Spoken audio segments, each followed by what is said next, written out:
Welcome back guys. मैं आपका equilibrium के पार्ट 2 में स्वागत करता हूं। चलिए इक्विलिब्रियम का पार्ट 2 स्टार्ट करते हैं। इसमें हम पढ़ने जा रहे हैं लॉ ऑफ केमिकल इक्विलिब्रियम। उससे हम स्टार्टिंग करेंगे, ठीक है। तो हेडिंग डाल लीजिएगा लॉ ऑफ केमिकल इक्विलिब्रियम।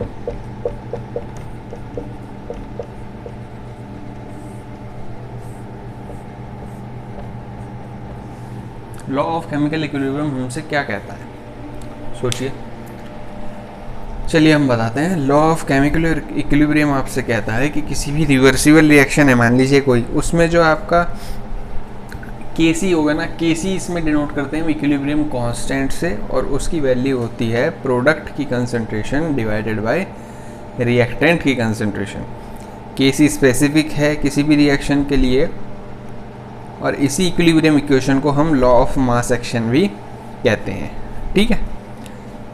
तो कहते हैं भाई कोई रिएक्शन है A plus B B plus C plus D D.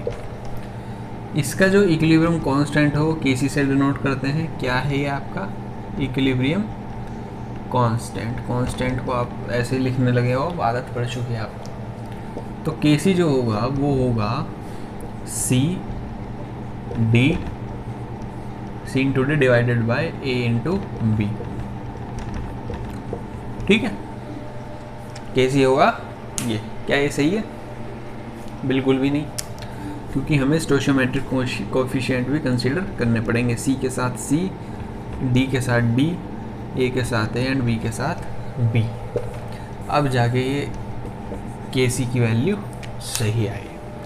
इसे ही आप इक्विलिब्रियम कांस्टेंट कहते हो, और इस रिएक्शन को आप लॉ ऑफ मास एक्शन भी कह सकते हैं, इस इक्वेशन को, ठीक है। किसी भी गिवन टेम्परेचर पर जो प्रोडक्ट होगा कंसंट्रेशन का, रिएक्शन प्रोडक्ट का raise to the respective stoichiometric coefficient, जैसे कि हमने दिखा रखा है ना, in the balance chemical equation divided by the product of concentration of the reactants raised to their individual stoichiometric coefficients has constant value. This constant value is known as equilibrium constant, और इस law को आप कहते हो equilibrium law या law of chemical equilibrium, ठीक है। तो एक बार और रिवाइज करते हैं कि किसी भी रिएक्शन में, इक्विलिब्रियम रिएक्शन में, प्रोडक्ट की कंसंट्रेशन का प्रोडक्ट की कंसंट्रेशन का product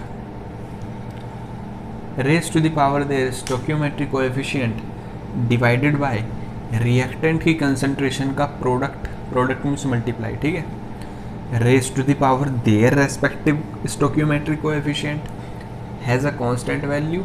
this constant value is called as equilibrium constant, and this law is called as equilibrium law या फिर लॉ ऑफ केमिकल इक्विलिब्रियम। ये चीज़ हमने देखी। चलिए नेक्स्ट इसमें क्या बात करिए, थोड़ा इक्विलिब्रियम कांस्टेंट में क्या क्या ट्विस्ट हो सकता है इन्होंने वो डिस्कस किया। तो ये रिएक्शन हम लिखे लेने देते हैं, नोट कर लीजिएगा।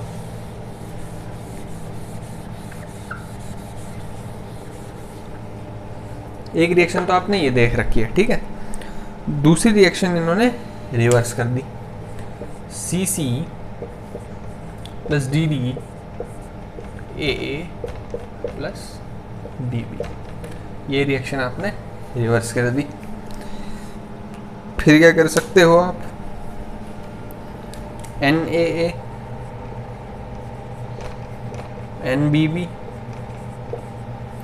यहाँ पे आपने एन ऐड कर दिए, n C C national cat corps, n D D. ये तीन इक्वेशन आपने नोट डाउन कर ली। तीनों का केसी बताइए। देखिए इसका तो डायरेक्ट आपने लिख दिया केसी, एज्यूम करिए इसका केसी लिख दिया आपने। इसका केसी क्या होगा, थोड़ा सोच के बताइए। नए केसी को मान लो आप केसी डैश कह रहे हो, क्या होगा ये, इसके टर्म्स में बताइए।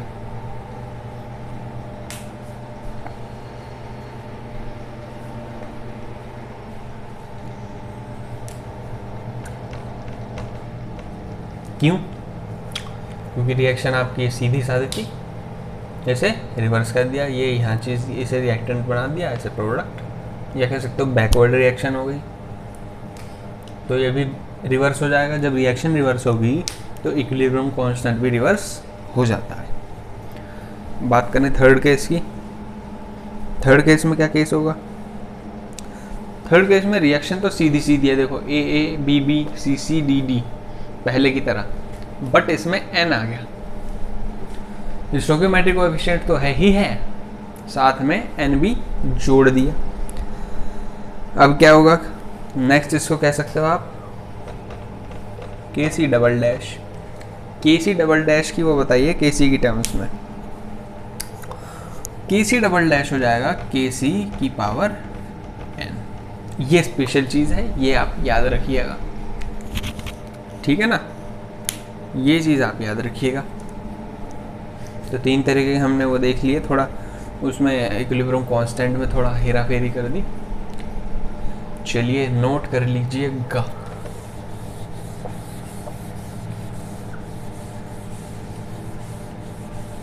बात करें किसकी?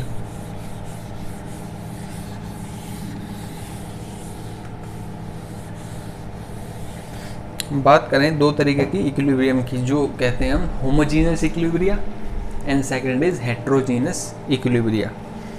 होमोजीनियस इक्विलिब्रिया क्या है कि जितने भी इस केस में रिएक्टेंट हैं और प्रोडक्ट हैं वो सेम फेज में होते हैं। ऐसा ही आपने पढ़ेंगे आप आगे, आपके कैटलिस्ट होते हैं ये, होमोजीनियस कैटलिस्ट और होते हैं हेट्रोजीनियस कैटलिसिस। सॉरी, कैटलिसिस होती है process, homogeneous catalysis and heterogeneous catalysis. जब कैटलिस्ट जो है आपके सेम फेज में हो विद रिएक्टेंट्स एंड प्रोडक्ट्स तो आपके होमोजीनियस कैटलिसिस होती है, और जब कैटलिस्ट आपके डिफरेंट फेज में हो तो आप उसे कहते हो हेट्रोजीनियस कैटलिसिस, ठीक है। इसी तरीके से इक्विलिब्रियम भी दो तरीके का है, homogeneous equilibrium and heterogeneous equilibrium. बात करते हैं होमोजीनियस क्या है। होमोजीनियस इक्विलिब्रियम है जब कभी भी आपके रिएक्टेंट्स एंड प्रोडक्ट्स जो हैं आपके वो सेम फेज में हो, और हेट्रोजीनियस इक्विलिब्रियम है जब आपके रिएक्टेंट्स एंड प्रोडक्ट्स आपके डिफरेंट फेज में हो, ठीक है। तो चलिए एग्जांपल लेते हैं, जैसे आपका N2+3H2 Haber's process gives 2NH3। इसमें रिएक्टेंट्स और प्रोडक्ट्स जो हैं आपके वो गैस फॉर्म में ही हैं सारे। भाई नाइट्रोजन भी गैस होता है, हाइड्रोजन भी गैस है, और अमोनिया भी एक गैस है, ठीक है। ये फिर से आपको वही चीज़ बता रहे हैं, सिखा रहे हैं कि पहली बार में सही से कोशिश क्यों नहीं करी। बने ना बने वो अलग बात है, कोशिश तो करो, और बनेगा अगर कोशिश सही होगी तो भाई ये एग्जाम्पल हो गया किसका? होमोजीनियस इक्विलिब्रिया का।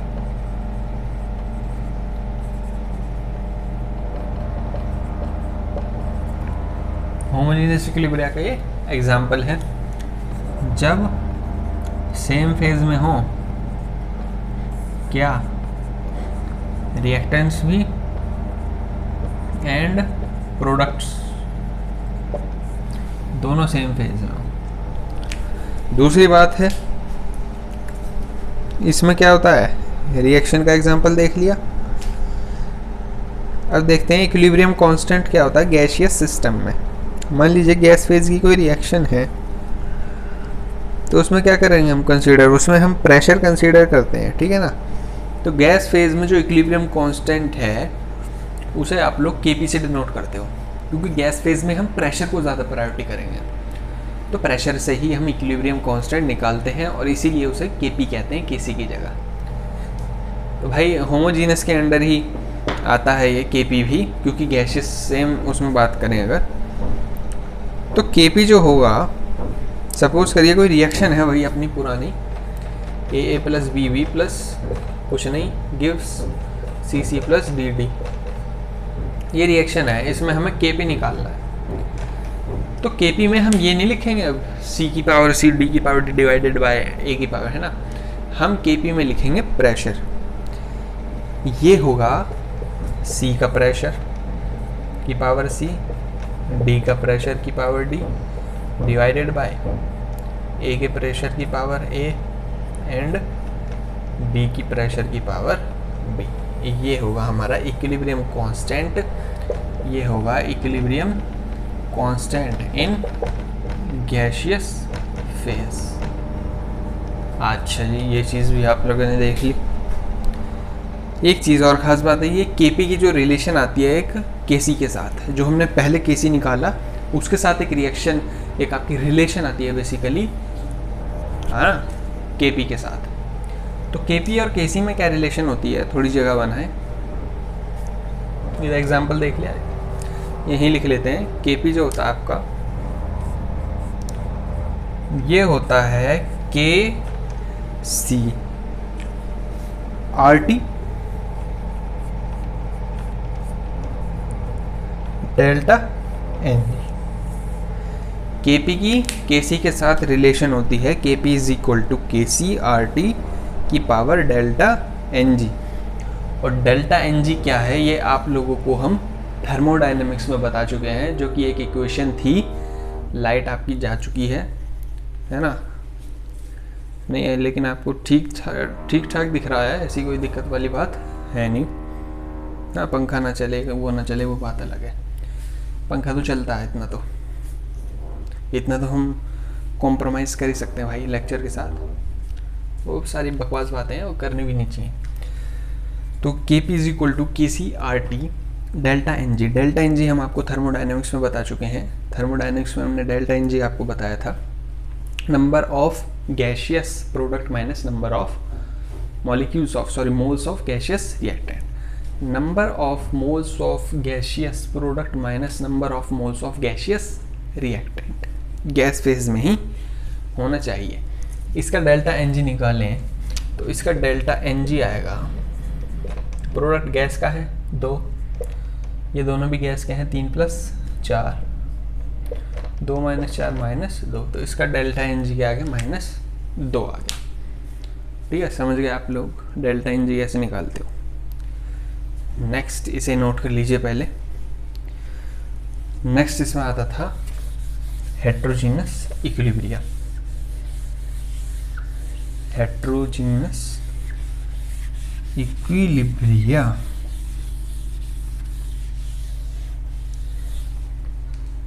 हेट्रोजीनस इक्विलिब्रिया क्या कहता है, जब आपके डिफरेंट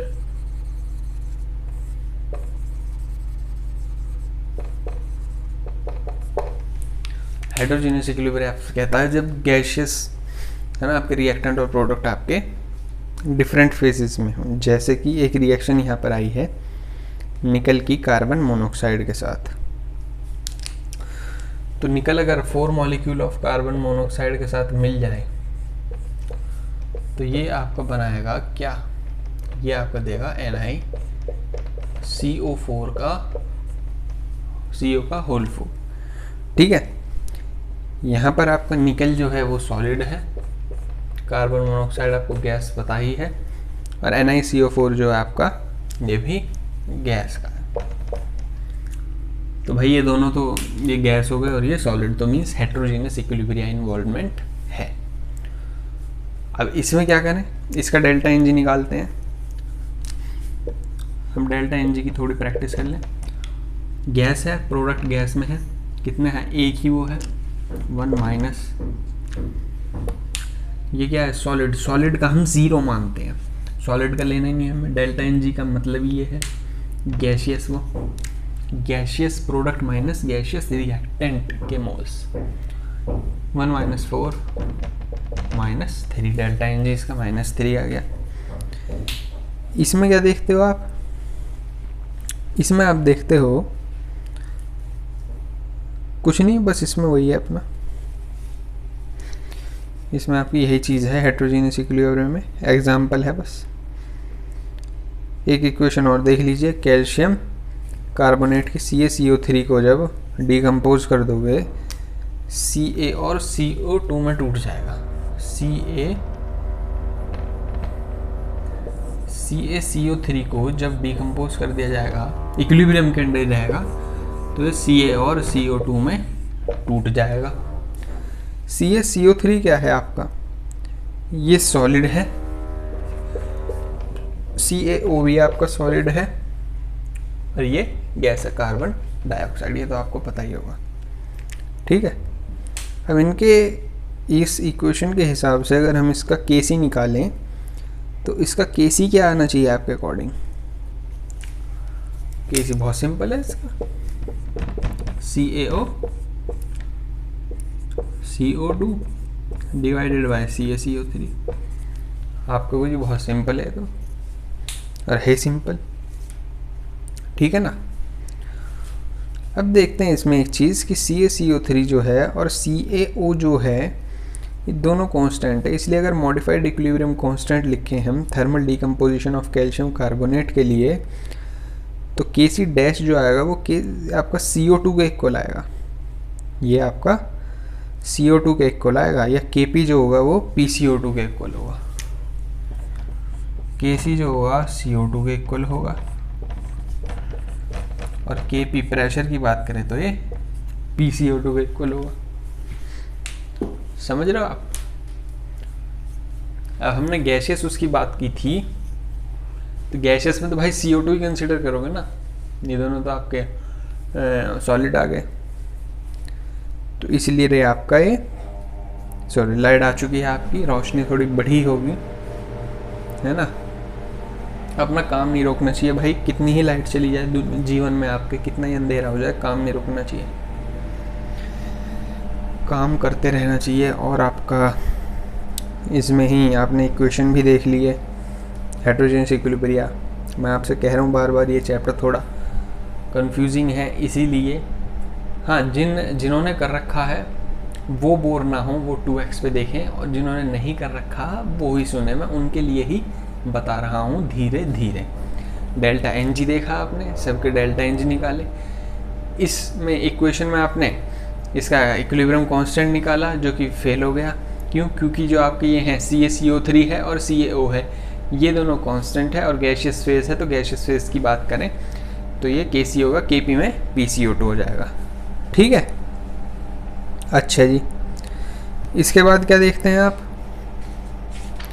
इसके बाद आप देखते हो units of equilibrium constant. Unit कैसे निकालें इक्विलिब्रियम कांस्टेंट के, चलिए देखते हैं, नोट कर लीजिएगा इसे। चलिए बात करें यूनिट्स ऑफ इक्विलिब्रियम कांस्टेंट की, तो यूनिट्स हम देखते हैं Ng के, डेल्टा Ng के बेस पर, यूनिट्स ऑफ इक्विलिब्रियम कांस्टेंट।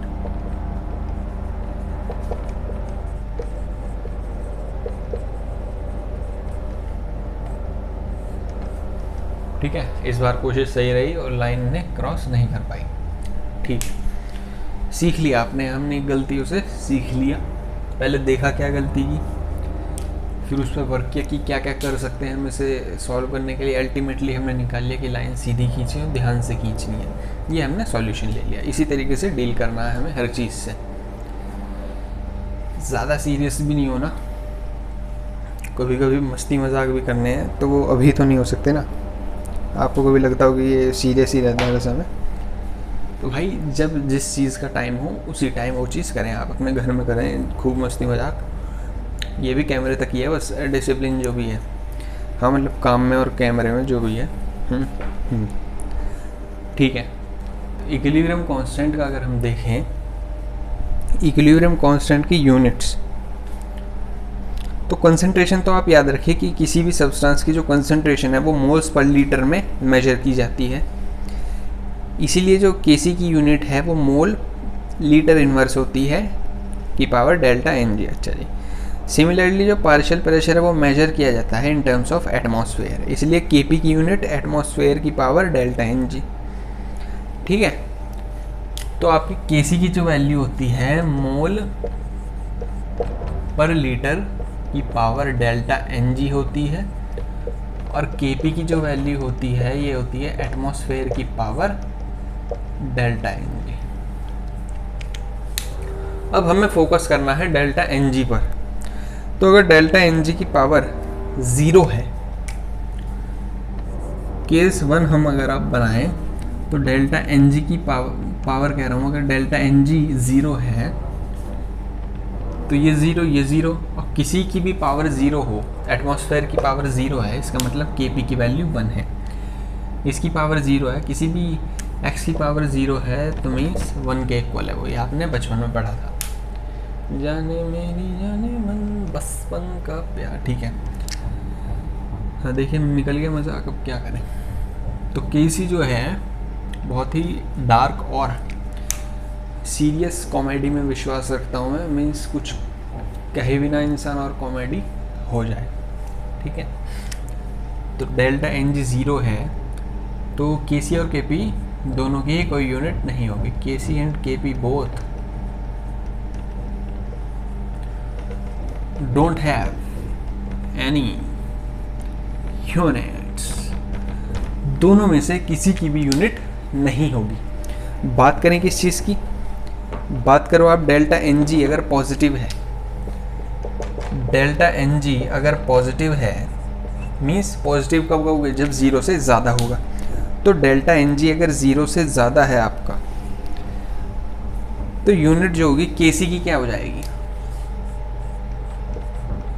केसी की क्या यूनिट हो जाएगी अगर डेल्टा एन जी की वैल्यू पॉजिटिव है। तो केसी की तो वही रहेगी मोल पर लीटर डेल्टा एन जी, या mole litre inverse delta N G. और केपी की क्या हो जाएगी, केविन पीटरसन समझ लेना इसे, केपी की भी वही हो जाएगी एटमॉस्फेयर की पावर डेल्टा एन जी। अब तीसरा और लास्ट केस क्या बनता है, ऑब्वियसली डेल्टा एन जी जब 0 से कम हो या नेगेटिव हो। जब डेल्टा एन जी नेगेटिव है तो यूनिट्स में कुछ डिफरेंस आ जाता है। यूनिट्स इसकी हो जाएगी, केसी तो हो जाएगा आपका, जो इन्वर्स था वो इधर आ जाएगा, तो मोल इन्वर्स लीटर, मोल इन्वर्स लीटर की पावर डेल्टा एन जी। और जो केपी जो था आपका एटमॉस्फेयर की पावर डेल्टा एन जी, ये हो जाएगा atmosphere inverse delta N G. तो बेसिकली नेगेटिव में जो चीज़ पॉजिटिव थी वो इन्वर्स हो जाएगी, ठीक है। ये चीज़ आप नोट कर लीजिए, बहुत इंपॉर्टेंट चीज़ है यूनिट्स निकालने के लिए इक्विलिब्रियम कांस्टेंट की, ठीक है। इक्विलिब्रियम कांस्टेंट जो है आपके, ये एक्सप्रेस कर सकते हो आप एज डायमेंशनल क्वांटिटीज़ भी, अगर स्टैंडर्ड स्टेट्स हैं रिएक्टेंट और प्रोडक्ट की। और इक्विलिब्रियम कांस्टेंट की जो वैल्यू है ना, ये एक्सप्लेन करती है आपको थर्मोडायनेमिक स्टेबिलिटी ऑफ प्रोडक्ट्स। अगर केसी की वैल्यू ज़्यादा है या इक्विलिब्रियम कांस्टेंट की वैल्यू ज़्यादा है ना, इसका मतलब ग्रेटर स्टेबिलिटी है प्रोडक्ट की, और रिएक्टेंट्स की आपकी इंस्टेबिलिटी है ना। इक्विलिब्रियम कांस्टेंट की वैल्यू अगर ज़्यादा है तो ये हमें दर्शाता है कि प्रोडक्ट्स की थर्मोडायनेमिक स्टेबिलिटी जो है वो ज़्यादा है, और रिएक्टेंट्स जो है वो अनस्टेबल है या इंस्टेबिलिटी है, ठीक है। तो चलिए इसे नोट कर लीजिए। नेक्स्ट हम बात करेंगे इक्विलिब्रियम कांस्टेंट की क्या क्या एप्लीकेशंस हैं, कहाँ कहाँ हम यूज़ कर सकते हैं। और चलिए फटाफट से कंप्लीट करते हो आप। Application of equilibrium constant, equilibrium constant आपको बता सकता है कि रिएक्शन जो है आपकी कहाँ जाएगी, मीन्स क्या एक्सटेंट होगा रिएक्शन का। जो मैग्नीट्यूड होता है इक्विलिब्रियम कांस्टेंट का के, वो इंडिकेट करता है किस एक्सटेंट तक रिएक्शन जा सकती है। दूसरे शब्दों में अगर हम देखें, ये एक मेजर है completion of A reversible reaction का। अगर ज़्यादा वैल्यू होगी, larger the value of equilibrium constant, तो ज़्यादा ही आपकी इक्विलिब्रियम कंसंट्रेशन होगी किन कंपोनेंट्स की, जो कि राइट साइड में है, दैट इज़ प्रोडक्ट्स। तो जो हम पहले डिस्कस कर चुके थे अभी कि अगर के की वैल्यू ज़्यादा होगी तो प्रोडक्ट्स की वैल्यू भी ज़्यादा होगी, ठीक है ना। अच्छा जी,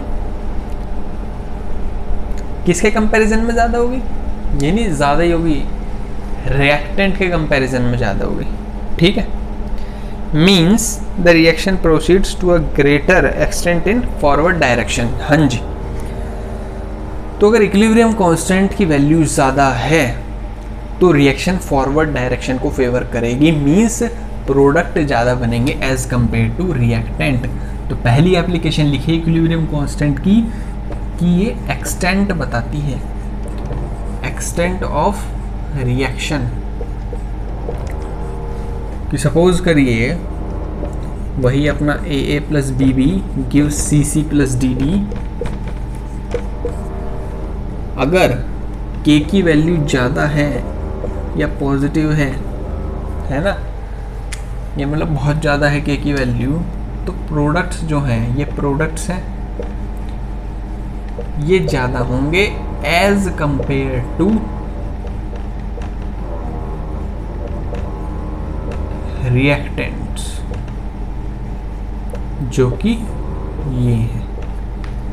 ठीक है, या प्रोडक्ट ज़्यादा होने का मतलब ये होता है कि रिएक्शन फॉरवर्ड डायरेक्शन को ज़्यादा फेवर कर रही है। अच्छा, दूसरी चीज़ हम इसमें देखें एप्लीकेशन में, ये सपोज करिए थोड़ा वैल्यूज़ देख लेते हैं कि मान लीजिए फॉर एग्जांपल एक और रिएक्शन है 2NO2, इसको आपने क्या कर दिया, इसको आपने डिकम्पोज कर दिया N2 और 2O2 में, इक्विलिब्रियम में ही है, N2 एंड 2O2 में आपने इसे डिकम्पोज हो गया है। 298 केल्विन, कोई भी तापमान ले सकते हैं नॉर्मल। तो K क्या होगा इसका, K हो जाएगा सिंपल से N2 O2 की पावर 2 डिवाइडेड बाय NO2 की पावर 2, ये हो गया इसका K। अब ये K हो गया इसका, इस K की वैल्यू इन्होंने दे रखी है ऑलरेडी, हमें ज़रूरत नहीं पड़ेगी कुछ। 6.7 टू 10 टू दी पावर -16 इन्होंने इस रिएक्शन के K की वैल्यू दे रखी है। अब देखें तो वैल्यू ऑफ K जो है बहुत ही ज़्यादा छोटी है, तो इस K की छोटी वैल्यू का क्या मतलब है, इस K की छोटी वैल्यू का मतलब है कि फॉरवर्ड रिएक्शन जो है वो स्मॉल एक्सटेंट के लिए ही होगी। इसलिए हम कह सकते हैं कि NO2 is quite stable and decomposes only slightly, मतलब K की छोटी वैल्यू होने के कारण 10 टू द पावर -16 बहुत ही छोटी वैल्यू है, -10 की पावर वो भी माइनस में, आहा, मीन्स कि बहुत छोटा K है, इसका मतलब फॉरवर्ड रिएक्शन में जाने से दिक्कतें बढ़ेंगी रिएक्टेंट की। इसीलिए हम ये भी अंदाज़ा लगाते हैं कि रिएक्टेंट अपने आप में ऑलरेडी वेरी स्टेबल है, अपने आप में ही बहुत ज़्यादा स्टेबल है, और इसीलिए इस स्टेबिलिटी के कारण ही ये आपका फेवर कम करेगा इसे डिकम्पोज होने में। ये अपने आप को यही हो, तो कुछ भी हो सकता है, केमिस्ट्री में कुछ भी हो सकता है, लाइफ में कुछ भी हो सकता है, लेकिन जो हम कंक्लूजन निकालते हैं ना, वो हम निकालना पड़ता है हमें कि ये अपने आप में बहुत ज़्यादा स्टेबल है, ये फॉरवर्ड रिएक्शन कम एक्सटेंट में करेगा, हो सकता है थोड़ा बहुत ही डिकम्पोज हो क्योंकि अपने आप में बहुत ज़्यादा स्टेबल है। तो ये तो हमने कंक्लूजन निकाल लिया भाई, K की वैल्यू छोटी है, एग्जाम्पल देख लिया, ये ऑलरेडी वैल्यू स्टेबल है, तो इसमें फॉरवर्ड रिएक्शन का जो एक्सटेंट होगा वो कम होगा। तो इस रिएक्शन में फॉरवर्ड रिएक्शन का एक्सटेंट जो है, एक्सटेंट में फ्यूचर हो सकता, कितना % हो सकता है, वो का एक्सटेंट कम होगा, इसका एक्सटेंट कम होगा। ये चीज़ आप देख लीजिए, इसे देख लीजिएगा, आप नोट कर लीजिएगा।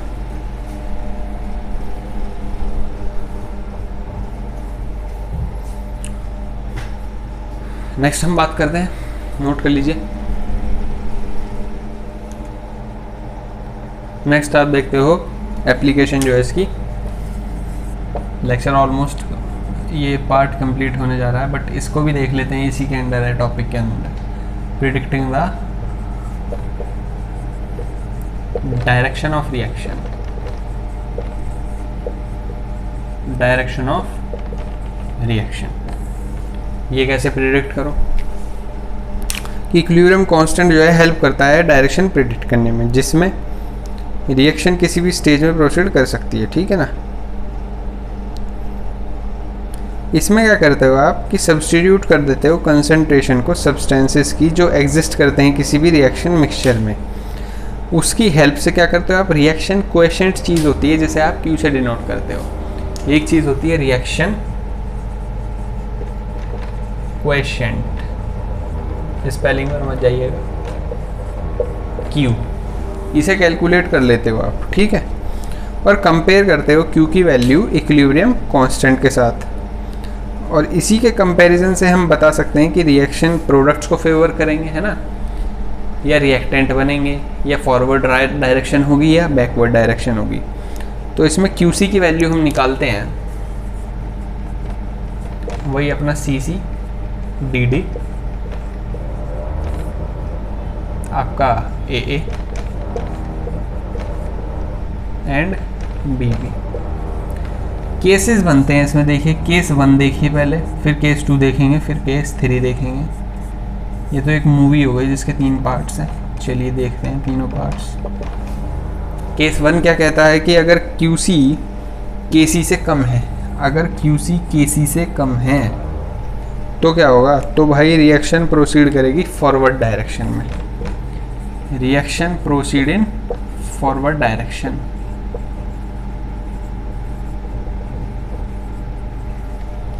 और अगर आपका QC क्या है, ज़्यादा है KC से, तो रिएक्शन होगी आपकी बैकवर्ड डायरेक्शन में। और अगर QC KC के इक्वल है तो इसका मतलब इक्विलिब्रियम कंडीशन अचीव हो गई है, तो रिएक्शन होगी आपकी इक्विलिब्रियम में। ये 3 केस थे आपके, ये 3 केस आपको ध्यान रखने थे predicting the direction of reaction के। ये QC और KC में QC ऐसे निकालते हो, KC की वैल्यू आपको ऑलरेडी गिवन होगी इफ़ अगर आपसे ये क्वेश्चन पूछा जाएगा। तो इसी के साथ हमारा पार्ट 2 ख़त्म हो गया। नेक्स्ट पार्ट में हम बात करेंगे पार्ट 3 में और चीज़ों की, और तब तक के लिए पढ़ते रहें, like share subscribe with your friends if you are liking this content of this channel.